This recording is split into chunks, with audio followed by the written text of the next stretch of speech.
Swinging a drive. Right field and deep. Back goes Aquino. It's got a chance. Gone. Get out the tape measure. Long gone. Fly the W! Cubs fans, it's time to fly the W with Dustin Rhodes and Paul Crawly Jean.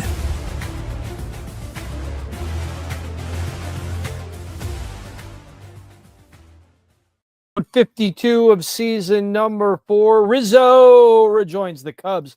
You're listening to the Fly the W podcast, part of the Blue Wire Network. Don't forget to listen, download, subscribe. Most importantly, review the podcast. Follow on the socials. I'm at Mully Haw on X.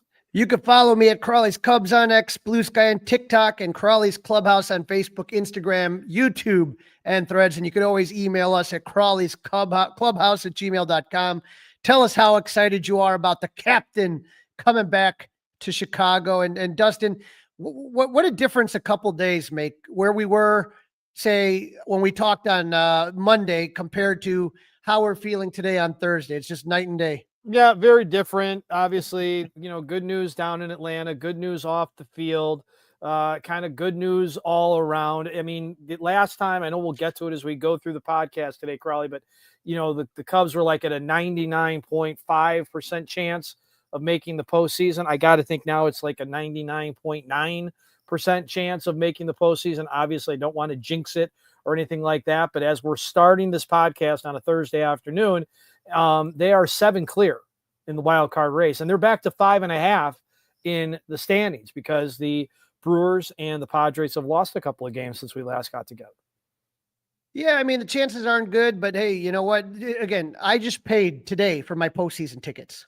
So I am keeping my fingers crossed, and hopefully. How did that feel, Crawly?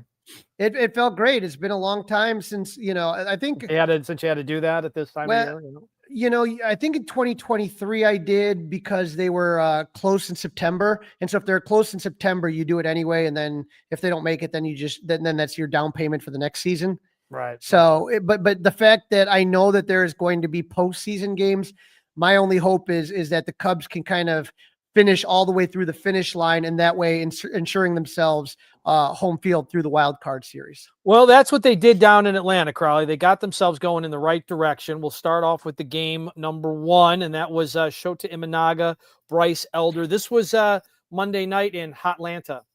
Yeah, it was a tough one because the Cubs were coming off that brutal loss on Sunday where Daniel Palencia melted down, and you gave the ball to Shota, right? And then hoping to stop the bleeding. Didn't start out good. He got the first 2 out on 7 pitches, but then, it's just death, taxes, and Ozzie Albies hitting against the Cubs. We warned you, right? We warned the listeners. Yeah, we tried. He hit a home run against Shota last Tuesday at Wrigley. He hits a solo shot in Atlanta. The Cubs are down 1-0. Ha-Sung Kim would single and score on Drake Baldwin double that just missed being a homer. Then Ronald Acuna, who was in the midst of a career worst 0 for 25 slump, hit a single, and the Braves were up 3-0. And then Dustin, just like that, it clicked for Shota. He retired 15 of the next 16 batters he faced. He only gave up a single to Matt Olson in the 3rd. He went 6 innings, gave up 3 runs on 5 hits, no walks, and 4 Ks. Dustin, I know you might not like this one, but that's a quality start. His 7th in a row. Not a quality start. There has to be something done with this stat. When you give up a home run, it's not a quality start. That can't home runs and quality starts just don't go together. They don't. I feel like we're using quality start more than we're using wins and losses. And I know that wins and losses can be misleading, I guess. But this quality start thing, as soon as you give up a home run, you're done. No quality start. What if only you give up 1 home run? You're down 1-0 through 6 innings. Okay, I mean maybe, but I mean he gave up 3 runs in the 1st inning. That's not a quality start. You dig yourself. You put your team in a 3-0 hole. There were no errors. There were no errors behind him in this one. I just think the stat's silly. But whatever, it doesn't matter. I'm not the bookkeeper, but it's just my opinion. Well, Shota did have some, thoughts about what happened that kind of turned things around for him. This is through his interpreter. So I discussed with the catcher in that 1st inning, all the pitches were too much in the middle of the zone. So we need to change location and make adjustments, and that was the talk. Just trusting yourself. And if we're going to go in the zone, making sure, if it's a pitch down, make sure it's down. If it's a pitch up, make sure it's up. And that's the thing with Shota is that when he makes mistakes, it's because the pitch is just like, so he has the fastball, right? And then he has that splitter that goes down. And so if all of a sudden the fastball doesn't go up enough, they're going to hit that for a home run. And if the splitter doesn't spike down, they're going to hit that for a home run. But I'm telling Crawly, you can't have that in the postseason. You cannot be giving up home runs in the postseason like that. Hard to hit home runs in the postseason. So if you're giving up home runs and you're supposed to be, the number 2 right now, right? He's the second. He's your number 2. You can't be doing that. But when we look at this though, Dustin, the reason a quality start is because 3 runs should not be an insurmountable deficit, right? It should not. No, it should not. No, it should not. But I mean, again, my point is that home run is only on the pitcher. Right. That's my point about the home run. There could be other factors when it's not a home run, like the defense behind you, right? Certain situations, but same thing with if you have 3 walks, 3 walks should also be a reason you shouldn't be allowed to have a quality start. But whatever. Well, looking at this here. Let's look at the numbers. If we're looking at right here, when you're looking at it, it was just a bad offensive night. And I don't know if you heard this clip of Craig Counsell. I thought on Monday night he was probably more irritated than I've heard him probably all season. Here's what he had to say. Not a great offensive night for us. Pitcher we faced last week. Not a lot of slug, not a lot of base runners. Definitely not our best at bats today, and there's a lot we can improve on and get better at. Offensively, we did nothing for 5 innings. I mean, we did 0 for 5 innings, and that's, you can't just give the other team 15 outs in a game to start the game, and you're putting yourselves against the wall and heading into bullpens and things like that. So, not good enough offensively. I mean, that's kind of the bottom line tonight. That's the bottom line tonight, Crawly. That's baseball. I mean, but I am glad he does sound ticked off. I'm glad there's some emotion. And again, I'm not trying to say that he's just an empty bag and emotionless. When you get to cover the team just slightly, a little tiny bit, there's a lot going on. There's a lot of games. There's a lot of media. There's a lot of long days. But again, to whom much is given, much is expected. And Craig Counsell has been given a lot. So there's a lot expected of him, Crawly. And like he said, they had 1 base runner in the first 5 innings, a Willie Castro single in the second. And, it's just. And again, Willie Castro's playing like he was like a prize free agent pickup, right? I mean, Willie Castro has played way more than I think they had hoped he would play when they traded for him. Yeah, I guarantee it's going to be a Cubs con question. The Cubs at least had a threat in the 6th with 2 outs. Michael Busch single, Ian Happ walk, and Say hit an infield single to load the bases. But PCA, who missed the previous game with a knee contusion, he was DH in Dustin, and he grounded out to end the scoring chance. Top of the 7th, Nico lit off with a double, advanced on an error, advanced to third on a Castro ground out. Dansby reached on an infield single, and then he stole second to put runners at second and third with 1 out. Matt Shaw hit one that Michael Harris made a really nice play on. Nico would score, and the Cubs were on the board 3-1. But Reese McGuire grounded out to end the threat. The Cubs wouldn't have a base runner in the 8th or 9th. But Dustin, 1 run on 5 hits, 1 walk, only 1 extra base hit, a double by Nico. The team was 2 for 5 with runners in scoring position and left 5 on base. So this is the twice that they saw Bryce Elder, and he just absolutely dominated them both times. I mean, he gave up, 1 run in each of those games, and striking out 6. And I know he's had some good starts lately, but you got to be able to put something together, to string something together. Yep.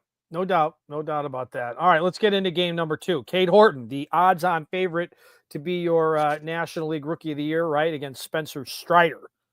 Yeah, after manager Craig complained about the lack of base runners the night before, the Cubs put the traffic on right away. First 3 batters reached to load the bases.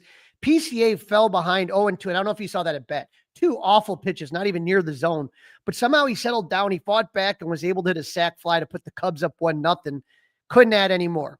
They scored again in the third, 1 out. Ian Happ doubled, Seiya walked, and PCA singled to drive in his second run of the game. Cubs up 2-0. Nico would single to load the bases, but Carson Kelly and Willie Castro struck out to end the threat. Dustin, 2 bases load situations with less than 2 outs, and they only walk away with 2 runs. And at that point, that's where the frustration for me was starting to set in. I'm like, here we go again.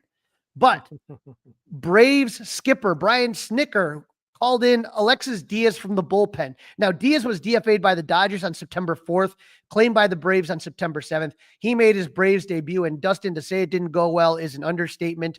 He got Seiya a ground out, hit PCA, walked Horner, struck out Carson Kelly, and walked Willie Castro. So bases loaded, 2 outs, and only 1 ball was put in play, and it was hit like 2 feet in front of the catcher. So bizarre. His day is so then Dansby Swanson, the former Brave, is up facing Diaz. He walks Dansby Swanson, free run. So Diaz's day is done. Conrad Siebold comes in, and Matt Shaw. I mean, he's been struggling as of late, but sometimes he shines in the big moment. He singles to center, 2-run score. Dansby also scores on a throwing error by Michael Harris. The bases are cleared on a clutch 2-out hit by the kid, but a 2-1 lead becomes a 6-1 lead, and Cub fans could actually inhale for once, right? Yeah, exhale. Exhale. I know what you meant, Crawly. That was a fun night. It was fun. It was enjoyable. Everything smooth, everything easy, nice, easy victory. Well, until the end, though, that was the thing. And you know, it's interesting because we were worried about PCA. He had that contusion to his knee on Saturday, didn't play Sunday, didn't play, you know, and so they asked PCA, as far as he was concerned, what happened in game 2. Yeah, there's a lot of guys on base. I mean, we just took really good at bats all night, and I think that was the same kind of deal last night too. I mean, aside from a couple that stick with me, all the at bats last night were really good. There's a lot of good moves and swings put on baseballs, so I think it was nice to see some results from that. And we ran the bases really well. Ian had a really good read on that little dinky I hit. Yeah, there's just guys on base all the time. So yeah, putting the pressure is it's been talked about all year as a part of our identity, and it's great to see that happen. Dustin, we worried about the home run or nothing offense. I just felt that what Pete's talking about is getting guys on, putting pressure, running the bases. I saw a lot more of that in the last 2 games than I've seen in a while. And I feel when they do, go ahead. No, go ahead. Finish up. I'm just saying when they do that, they're just a much more dangerous team. Absolutely. This is that's the lineup that we saw earlier on in the year. That's what it resembled to me. Right. Now, Bryce Elder was able to repeat his strong pitching performance against the Cubs for the second time in the week. Could Cade Horton do the same? You remember, Dustin, Horton had a no-hitter going through 5. I was at that game on Wednesday in Chicago. He wasn't able to repeat his no-hit bid, but he continues to be the stopper for this Cubs team. The Cubs had not lost 4 games in a row the entire season. And once again, it's up to the kid who steps up, not Shota, not Matthew Boyd. It's Cade Horton. He sat down the first 6 Braves he faced, but in the bottom of the third, Ronald Acuna led off with the double. Cade got the next 2 outs, but Jerks and Profar singled to drive in a run. But that was the only run that Horton gave up. The only other trouble he got in was in the 5th inning with 1 out. Acuna and Jake Fraley hit back-to-back singles, put runners at the corner, but Horton was able to get Nacho Alvarez to pop out to short and Jerks and Profar to fly out to end the threat. He had 4 1-2-3 innings, including the 6th. And I was surprised to see him come out in the 6th because he had to face the heart of the order, right? 3rd time around, sat him down in order, no problem. Then, Dustin, how surprised were you to see him to come out in the 7th? Shocked. Absolutely shocked. Listening to Zach and Ron do that game and had the app in my back pocket as I was working with some students, and it was shocking. They were shocked. They had, gone through, ran down his stat line. Everybody thought that it was over, and then boop, there he did. There he came back out. Yep. So he gets Ha-Sung Kim to line out. Michael Harris looks like he grounds out, but Nico Horner made a rare error. It was a bad one, but his 4th of the year. I think either way, Dustin, if Nico got the out, it didn't matter. He was done for the day. 87 pitches, and Acuna was already 2 for 2 against him. But another impressive performance. And here he is right now. If you take a look at the stats on this one for round 2, I mean, he gave up 4 hits, 1 run, 2 Ks, 0 walks. And that's what I love. He rarely walks people. And I think that keeps it competitive. You have to earn it. And he just goes, he's got that bulldog mentality. And to your point, he attacks the strike zone. As he attacks the strike zone, though, he doesn't find massive amounts of the plate, right? He's painting, he's mixing the pitches up. He's just super. I mean, he's super fun to watch. Yeah, here's what he had to say about his outing. It's my one day to pitch, and so like I don't take it lightly, and I want to help the team win, and so I feel like it's my one day to really contribute, and yeah, just attack and not overcomplicate or make the moment bigger than what it is. Just go out and get 3 outs at a time. What was the approach? See in the same lineup 2 games in a row? Yeah, I think just attack with my strengths. Just know that these guys they're up there wanting to swing, and so just putting the ball in a good location to get ground outs and getting leadoff guys out. Your name's being thrown around more for the Rookie of the Year as people are starting to debate that. Just what is it like to kind of know that people are already talking about you in that regard? Yeah, it's really cool, but that's not the end of the world. I would rather win a World Series than win Rookie of the Year, and so just continuing to block out that stuff and find ways to go out there every 5th day and give our team a chance to win. What a great answer, huh, Crawly? Great answer. I love it. And now, Dustin, I got to tell you, I originally was somebody, and I heard Cliff Floyd talking about this on the post game on Marquee. Obviously, you're going to look at matchups, right? Like if you get the Mets, you may want to go with your lefties, right? Mm-hmm. Depending on who you have to face. But I am more, before I was like, nah, you don't want to put a rookie in game 1, The more I think about it, the more I'm starting to kind of come around to the idea of Cade Horton starting a potential game 1 of a wild card series. It's a short series, and you just want to get that first game in the book, right? You want that to be a W. So, totally agree. I mean, there will be some matchup. You have to take that into consideration. There's no doubt about that. But yeah, you want to get him out there right away in a short series, no doubt. I mean, definitely game 1 or game 2. And, if you start trying to get cute and go beyond that, I think you're being pig-headed.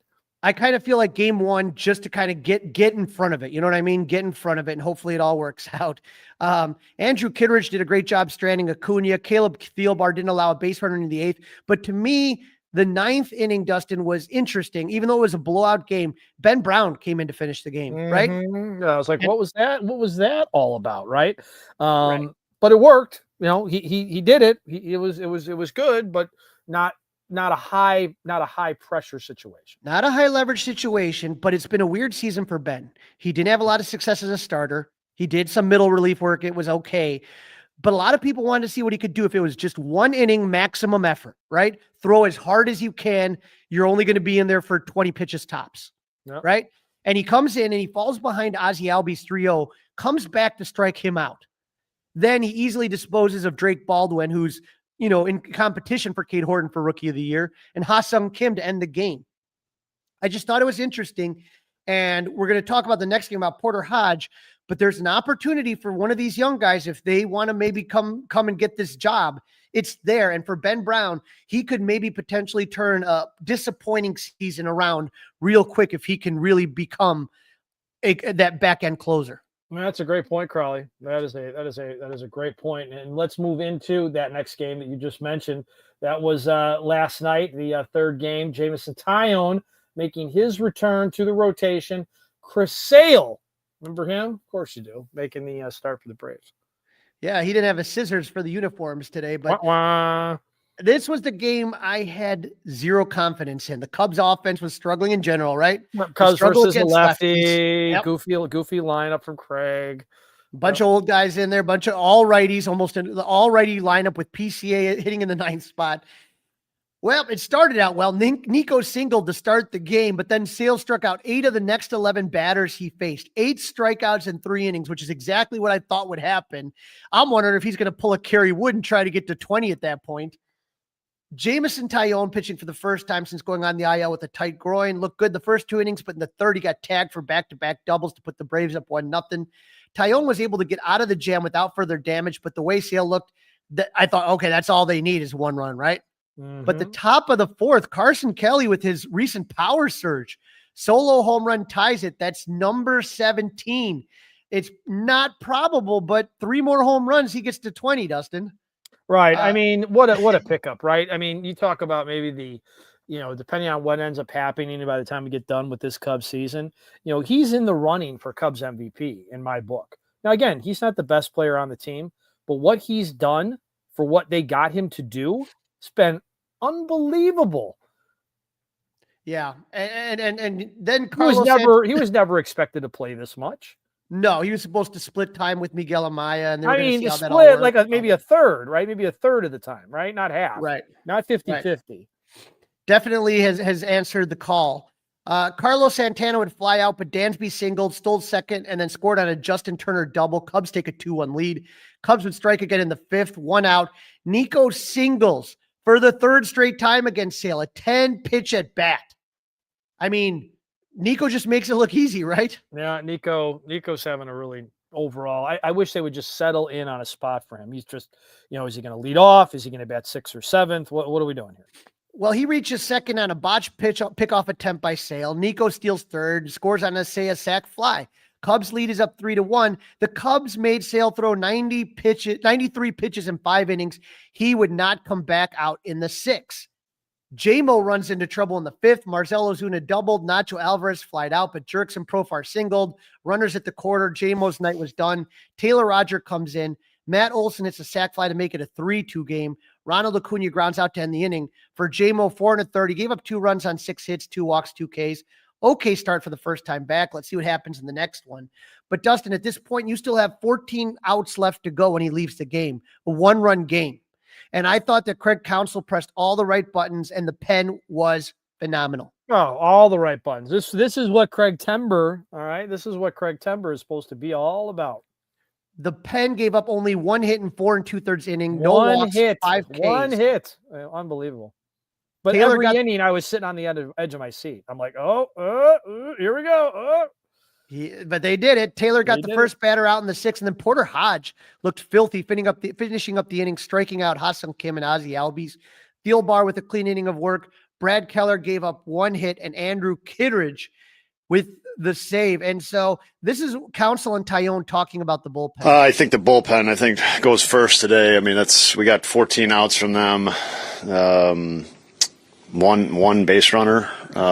So, I mean, if they face 15 that's 15 hitters and 14 outs, man. That's just a heck of a job by everybody. And it's one of those days where they get their outs, and it makes it easy. Sets it up for the next guy, and that's what's so important, to have a good bullpen and for the bullpen to work together. Felt good, just game 3 rubber match of a series going up against Chris Sale. Had a chance to win a series on the road going into an off day. Like, I was pretty excited showing up at the yard today. And just an awesome team win. Like, felt good to have the nerves before the game. Just watching the bullpen do their thing tonight was awesome. Watching the guys grind out. Chris Sale, who's one of the better pitchers of our time. Just all around awesome game. 100% agree, Dustin. This was awesome a win. Team win. Yep. Mm-hmm. A team win, right? Good starting pitching, good at bats. This is like we talked about in the first half. Chris Sale's going to do what he's going to do. You were able to score some runs. You got a home run. You manufactured some runs.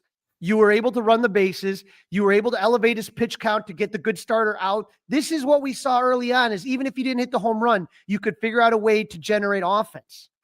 No. And that's what they did. Always fun to see him do that, without all home runs, right? We had the 1 home run, but not all home runs. Right, and it was just a solo home run. They found other ways to do it. That's 83 wins, Dustin, which ties their win total from 2023 and 2024. Yep. So now we're you're looking towards 90, but these are the type of games against a great pitcher like Chris Sale. That's what you're going to face in the postseason. That's how you have to do it. If they can do that, I believe that the Cubs have what it takes to go far. It just, you can't have the inconsistency that we talk about. If you can grind at bats, if you can, manufacture runs, and then all of a sudden the team starts getting on the long ball, you got a chance. And this was a really good game, like Jameson was saying, going into an off day where we could just sit back and enjoy it. Yeah, it was super, super enjoyable. No doubt about that. So the Cubs get out of Atlanta, Crawly, taking 2 out of 3, 83 wins, nothing to sneeze at. This is the Fly the W podcast, part of the Blue Wire Network. It is season 4 of episode 52. Rizzo rejoins the Cubs. And don't forget to listen, download, review, subscribe to the Fly the W podcast. 5-star reviews, we'll take them. You can email us at crawlysclubhouse@gmail.com. And don't forget, you can watch us on the Crawly's Clubhouse YouTube pages. Some of you are right now. All right, Crawly. So let's take a look at those standings we've mentioned a little bit so far. 5.5 behind Milwaukee. You got Cincinnati. So you're saying there's a chance. Not a good one, but it still exists. You got the Cincinnati Reds, who are 14.5 back. You got St. Louis at 17 and Pittsburgh, 24.5. But if you look at the wild card, you got the Cubs, and like you said, the Padres have been scuffling here in September. They're in another streak. They're 3-7. They've lost. They have 2-game losing streak. The Mets are 3-7. They have a 5-game losing streak. So the Reds are only 2 games out of a postseason spot. So Dustin, this is going to be interesting because the Cubs face the Mets and the Reds at the very end of the season. The Giants are still hanging in there. They're 7-3 in their last 10. They're 2 out. Diamondbacks, they're not dead yet, 3.5. And even the Cardinals are only 4.5 out. If we're saying the Cubs still have a chance, then so do the Cardinals. So this all gets really interesting. And when you asked about the playoff odds, here you are right here. If you're talking about the Cubs, the chances to win the division at 2.5%. The chance to clinch a bye, 2.4%. But to clinch a wild card spot, 97.4%. To make the playoffs, you are at 99.9% with I was right. 3.5% chance of winning the World Series. So the Cubs are right there, man. The Cubs are right there. You're looking at it. It's better than the alternative, right? It's definitely better than the alternative. Yep, definitely, I would say so. And we're talking postseason baseball, so that is a lot of fun. But Dustin, we did have some big news when we talk about the roster. Well, it's about damn time, Crawly. All right. It's about damn time. Kyle Tucker finally hitting the IL, retro backing all the way to the 6th of September. And Moises Ballesteros, he was on Instagram saying, "I'm in Atlanta." No one told Craig Counsell. He did not say. You'd only know thanks to the Instagram. I mean, literally, you would have no other way to figure that out. Well, here's what Kyle Tucker had to say about the injury. Obviously, it was a little tight when I first got taken out of the game. Tried to get ahead of it before the game, and just kind of as the game went on, it got a little tighter and tighter. So I just came out. Kind of felt like sore, a little tight the next couple of days, but kind of started loosening up probably like 2 days after that, and then the next couple of days gradually started to feel better. Yesterday felt pretty well. Still kind of felt it, but felt a lot better. To where I was hoping I could get in there maybe today or tomorrow or some point. But came out today again and it was still kind of sore, got a little tighter as we went. Normally it was as I kind of moved around, did some stuff, it would loosen up. Probably just getting the blood flow in it, just getting loose and stuff. And today it kind of didn't really do that as much. So he is still taking swings in the cages, right? He just can't field. Fielding is a problem. And so, hopefully he gets better, but it just is annoying that it took this long to get it done. When you have the extra player, but again, you could have had a better option than Carlos Santana as a starter, right. It's just frustrating the whole, you don't trade Owen Casey. Again, I'm not saying I wish they had traded Owen Casey. So let's not get it, wrong, but you didn't trade Owen Casey because you're protecting things for, wins in the future versus wins now. That was what we were told. But then you don't play him. You bring him up, you don't play him. Then you send him back down, and then you bring somebody else up, and it's well, wait a minute. Did he do something? Was he out roaming the city? Was he out walking the streets? What happened that he did not end up seeing the light of day? I'm very confused. Well, I hope that Moises Ballesteros gets some playing time in Chicago, but again, he's just been sitting around for the last 4 or 5 days. I mean, he may not be ready. You know what I mean? So Oh, yeah, right. Yeah, totally. Michael Soroka, remember him? He is supposed to start tonight.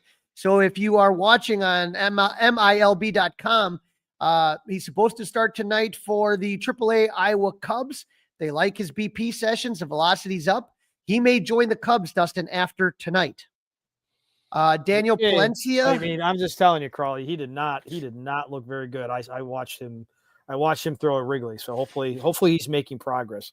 Well, let's see what happens tonight. I'm going to watch that game after you and I are done talking. Right. Daniel Palencia playing light catch. So I guess that's a good sign, That's right? good news, right? I heard that report from Taylor last night on Marquee that he was with the team playing catch, feeling better. But, I mean, the clock's ticking, right? The clock is ticking. So, he goes on the IL September the 8th, 15 days. It's going to put you right up to the end of the regular season. Well, Dustin, big news in Cub world right here.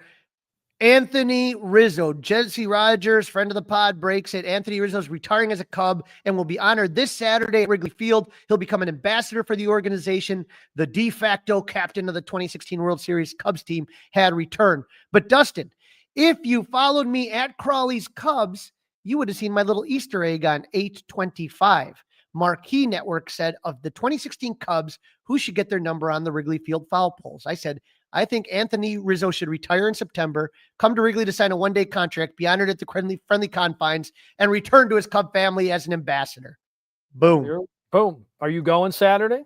I am not. I'm going to enjoy the beautiful weather. It's going to be 85, 90. I'm going to be on a boat listening to the game on 670, The Score, especially with Pat Hughes coming back.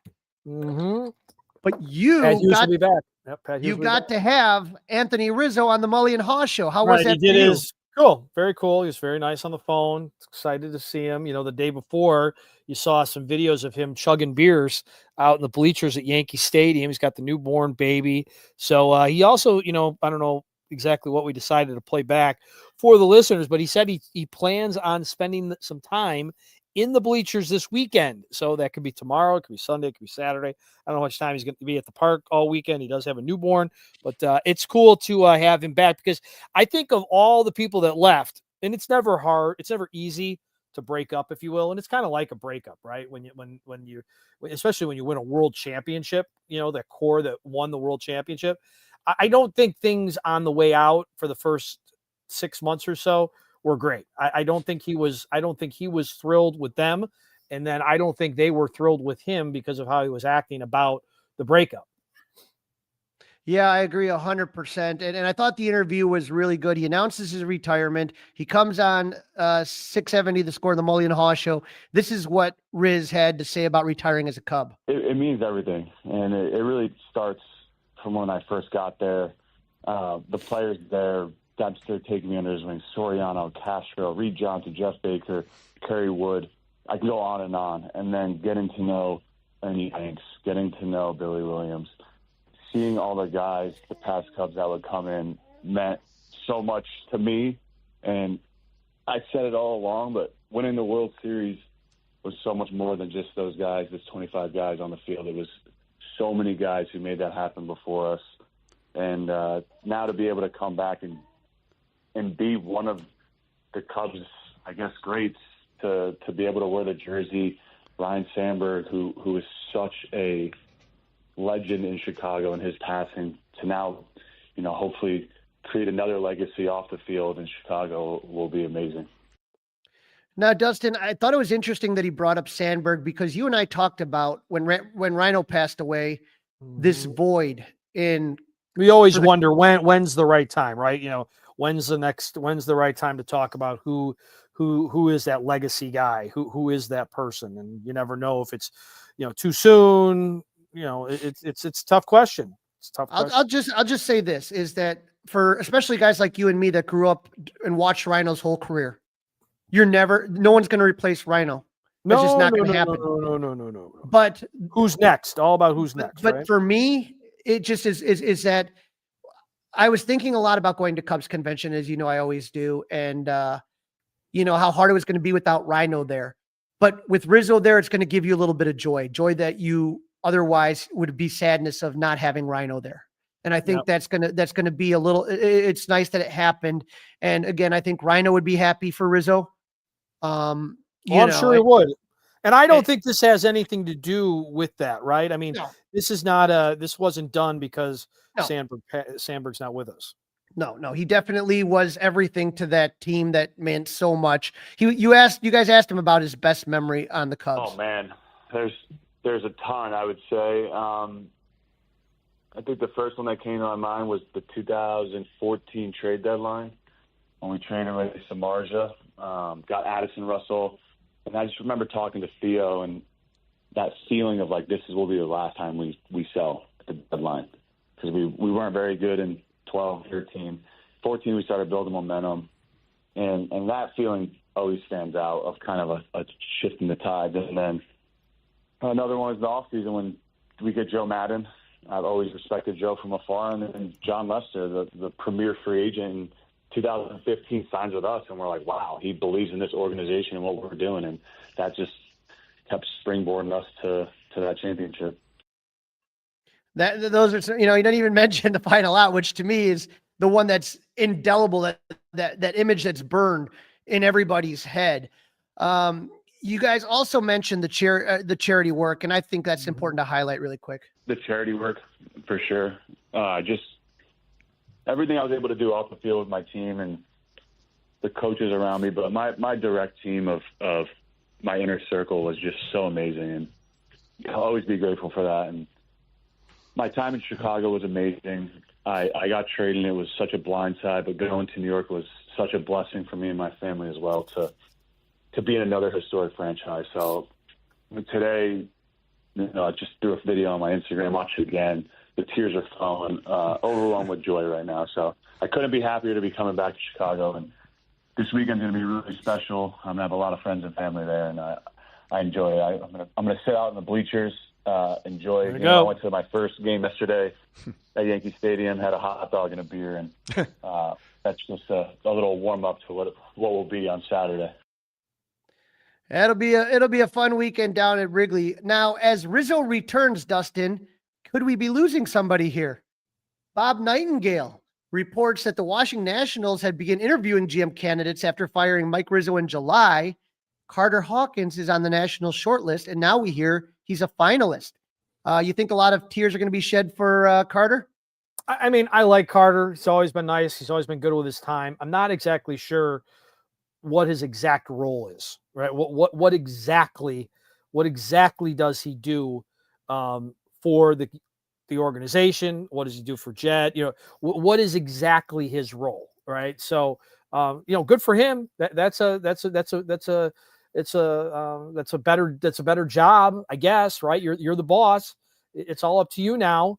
I think you made a really good point though on the radio when you guys were talking about this, about workflow, right? Like how does that happen? Who does what? And to me, I guess the thing I've always had about Carter Hawkins is that, Jed has always had to live in the shadow of Theo, right? And Theo being some people would say very aggressive. A few people would say too aggressive, and Jed kind of being that counterbalance. But at this point with the Cubs front office, do we have two guys that are maybe just a little bit too gun shy as far as wanting someone to maybe kind of swing for the fences? Right. Maybe they're too much alike, right? Maybe right. you need a guy that's, and again, I thought maybe he was going to be almost like the American League pro personnel guy, if you will. Figuring out which Guardians to bring over or which guys from that division to bring over. And the guys that you pin on him haven't exactly done fantastic.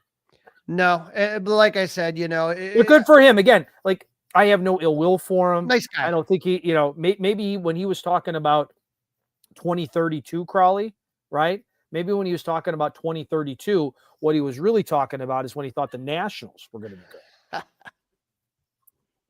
Is that low? Is that a low blow? Is that you're all good. You're all good. Okay. As long as you think so.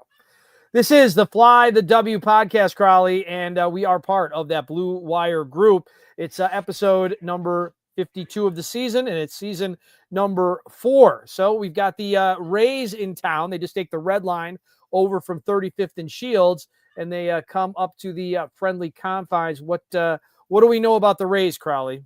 It's been a weird season for them. I mean, first off, their stadium destroyed by a Hurricane Milton, and so they've been playing their home games at George Steinbrenner Field in Tampa, where the Yankees play their spring training games and the low A minor league club plays.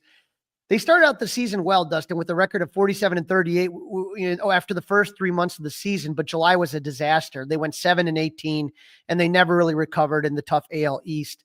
They were active at the trade deadline, as they always are. They traded Danny Jansen to the Brewers and acquired a new catcher, Nick Fortes, from the Marlins. They traded starter Zach Little to the Reds, but picked up Adrian Hauser from the White Sox, and they got Griffin Jacks from the Twins to bolster their pen. The Rays are currently 72-74. They just lost, Dustin, a critical series to the White. They're all critical right now. You know what I mean? If you look at both the National League wild card and the AL wild card, it's a dogfight. And now you just lost 2 out of 3 to the White Sox. Again, the White Sox are a pretty good team in the second half. I'm not saying they're great, but they're not the automatic wins that you thought about like a year ago, right? Right. And so they're now 11.5 games behind the Blue Jays. So forget about that. They're now 6 games out of the wild card with 3 teams ahead of them. They're 34-38 on the road and 33-45 against teams with a winning record. So they really struggle, again, on the road and against teams with a winning record. So this should be the Cubs' advantage. I'm very curious just if there's any kind of deflation for the Rays, right? Like any dream of the wild card, I think kind of died at 35th and Shields today. So I'm hoping they come in deflated. It's baseball. These guys are professionals. They're good players. It'll be interesting to see. The Rays will be without Ryan Pepiot. He has hit like an inning. He's scratched because of general body fatigue. He's pitched a lot of innings for him. First baseman Jonathan Aranda has a fractured wrist after a collision with Giancarlo Stanton. And outfielder Johnny DeLuca has a left hamstring sprain. But the big story for the Rays this year is Junior Caminero, their 22-year-old third baseman who's having a breakout season. He's slashing .263, .302, .844 with 42 home runs and 105 RBIs. We saw him in the home run derby. Interesting young kid. See how he does in Wrigley. Time for the tail of the tape, right? Yes, sir. Tail of the tape. Remember, this is over the last 3 weeks. Last 3 weeks, the Rays have been doing really well. They're 6th in baseball in batting average, .270. Cubs are 19th, so they're out of that 20th percentile where they've been lately. They're at .239. Slug, the Rays have the advantage again, .466, third in baseball versus the Cubs, .404, 18th. And then runners in scoring position goes to the Rays, .289. That's 9th in baseball compared to the Cubs, .261, which is 16th. So all the offensive categories in this one here, Dustin, go to the Rays. The pitching, that's not great news. Starting pitching, the Rays, .291. They are 5th in baseball in the last 3 weeks. The Cubs, .393, which puts them at 10th. The relievers, though, the Cubs have better bullpen right now, .112 whip, which is 2nd in baseball behind. And but the Rays are not bad. They're .119, which is 6th in baseball. So this is not going to be a gimme if you get into their pen. Fielding, the Cubs are still 2nd at 73 defensive runs saved. That's over the entire year, while the Rays are 36, which is 6th in baseball.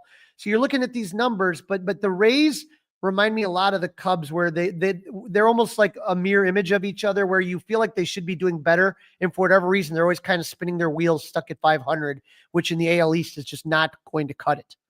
Right, and they play in, as you just mentioned, Crawly, they play in that AL East, which is a really, really tough division. So let's get into the probables. Friday, day baseball at Wrigley. Can't wait for a little. It's going to be nice out. I'm going to sit out at the Spring Inn in the back. I'm going to have Pat and Ron in my pocket. We'll probably have Marquee on as well. Have a couple of Mick Ultras and soak in a little sun. I won't be on a boat, but I will be in the sun. Matthew Boyd against Shane Baz. Yes, sir. Matthew Boyd, 12-8 with the .292 ERA and 28 games started, 145 strikeouts in 166 in the third innings pitch. Matt had a rough stretch in mid-August. On August 26th, he gave up 5 runs and 5 1/3 against the Giants. August 31st, he gave up 4 runs in 6 innings in Colorado.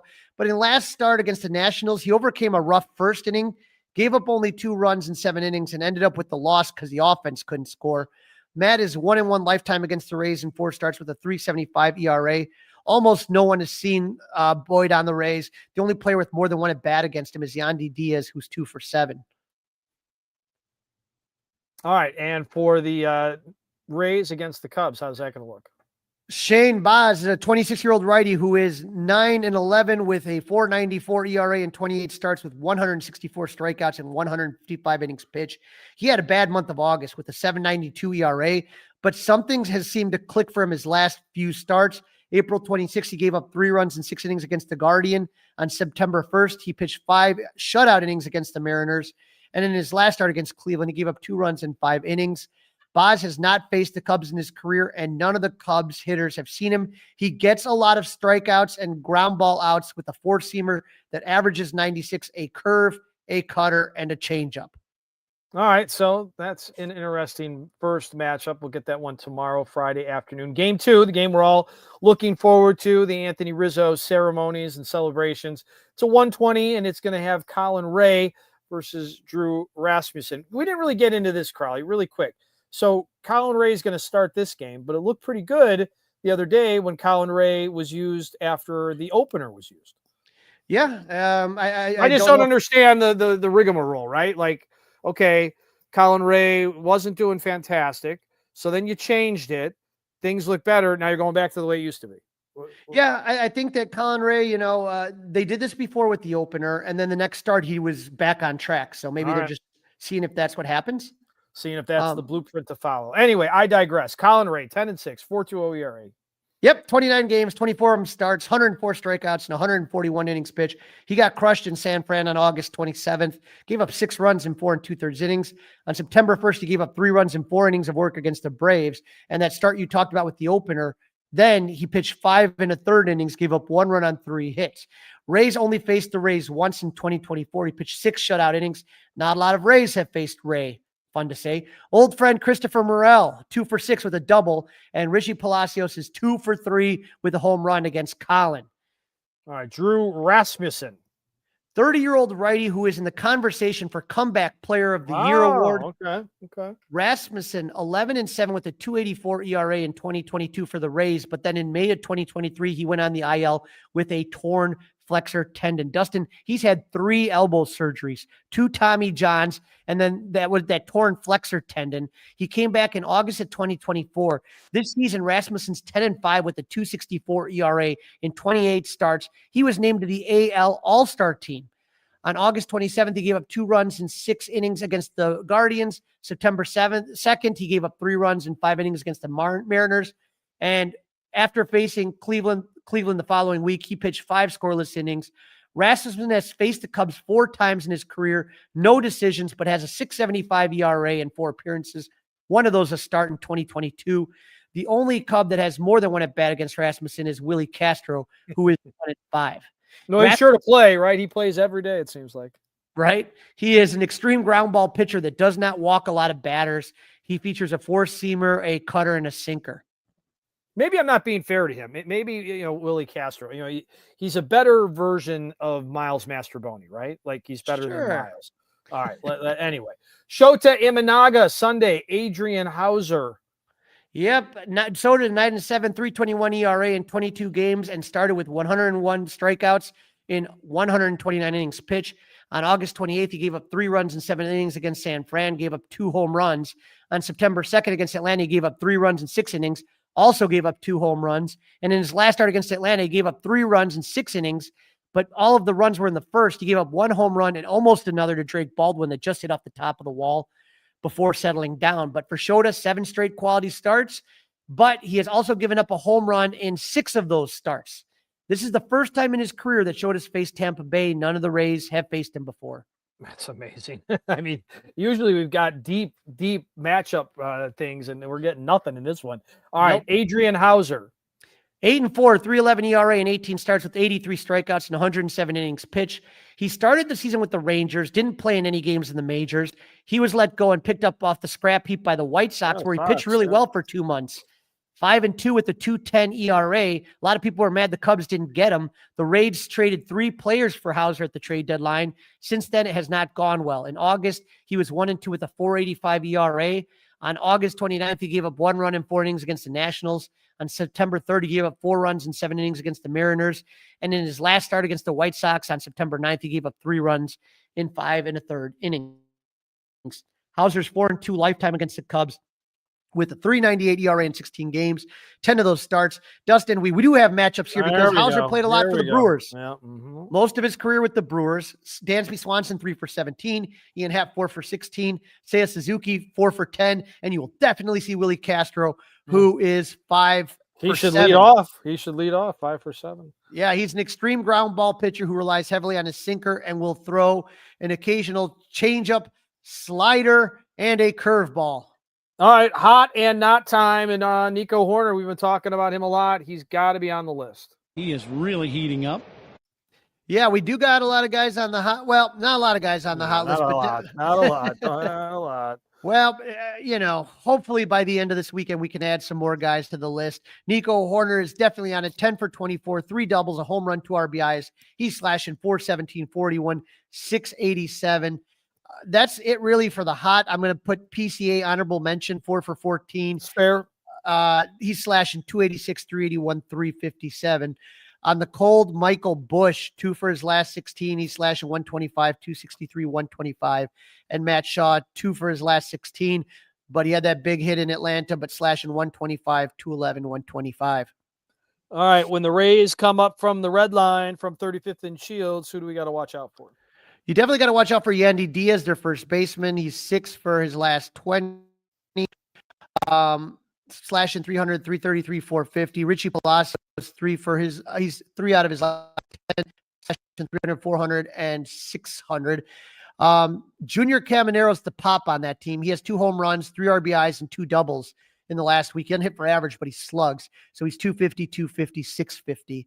On the not list, though, you're taking a look at Brandon Lowe, their second baseman, 3 for his last 21. And Chandler Simpson's an outfielder, 2 for his last 15. Both of those guys. And Carson Williams, their shortstop. So they got a lot of guys, 3 guys in their lineup that are hitting under 200 that are pretty cold. All right, prediction time, Crawly. I think I said 2 out of 3 against the Braves. It doesn't matter. You did. You were correct. I was incorrect. I said 1 out of 3. I did not think they were going to win the sales start. I'm going to say the same thing. 2 out of 3. I'm not sure which one they're going to lose. I'll take the sweep, of course, but I just think they're kind of a team right now that's going to win series. I think the Rays are headed in the wrong direction. I think there'll be a buzz at Wrigley this weekend. The weather is going to be awesome. Rizzo's back, so I think the fans will be really digging the baseball games. 2 out of 3. I'm gonna go 2 out of 3. I like the Cubs taking game 1 and game 3. I'm sorry, all of you going to the Rizzo game. Right. I think that Drew Rasmussen is going to hold the Cubs down. But again, I was wrong about Chris Sale. Maybe it is a sweep, but I definitely got the Cubs winning this series, taking 2 games out of 3. That's a wrap. Don't forget to listen, download, review, subscribe to the Fly the W podcast. We'll take a 5-star review as well. If you've got a question, well, we'll answer it. Email us, crawleysclubhouse@gmail.com. You can watch us, as some of you are right now, by subscribing to the Crawley's Clubhouse YouTube channel. Crawley, enjoy the lake. You're going to head north of the Cheddar Curtain. I will stay in the burbs all weekend. It is a Bears Sunday as well. So I've got the Cubs and I've got the Bears. And enjoy yourself, bud. Absolutely will do. And hopefully, like I said, there's a lot of good memories this weekend and Rizzo coming back. How sweet that is. Go Cubs!